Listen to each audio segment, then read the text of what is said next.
cattle feeding complex like this vast layout can be compared to a factory production line with the end product being beef. And each animal is a small factory in itself, turning raw materials into a highly esteemed finished product for human consumption.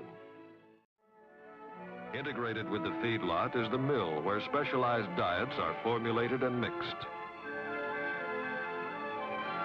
The subject of animal nutrition has won the attention of some of the best research brains in the country, and vast new areas of nutritional science are being opened.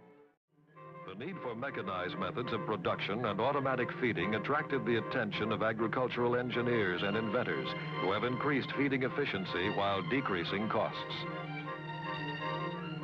More efficient methods result in delivering the feed to the cattle in measured quantity at the proper time, another important step in the production of good beef.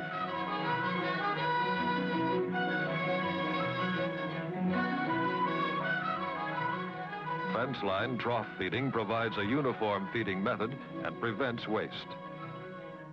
There's a place at the table for every animal to eat in undisturbed comfort.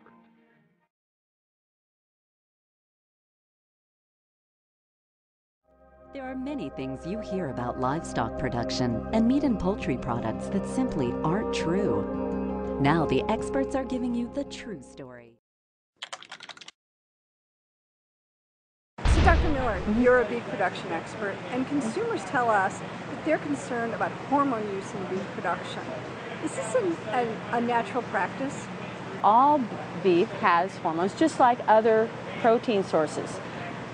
Pork, chicken, any of the protein sources are going to have some estrogen or some hormones because they're needed. They're a biological agent. They're natural to the biological system.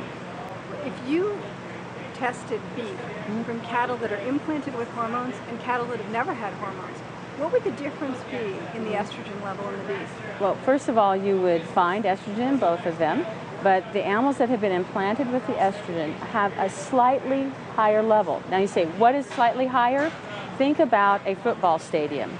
And the difference in untreated and treated beef is comparable to one blade of grass in Bronco Stadium.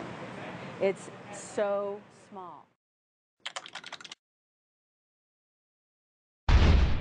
So Dr. Lawrence, consumers tell us that they think that maybe corn feeding of cattle is unnatural. And I think this is because corn's been vilified a bit by the book Omnivore's Dilemma. What are the facts about feeding cattle corn? Is it natural? Feeding cattle corn is very natural.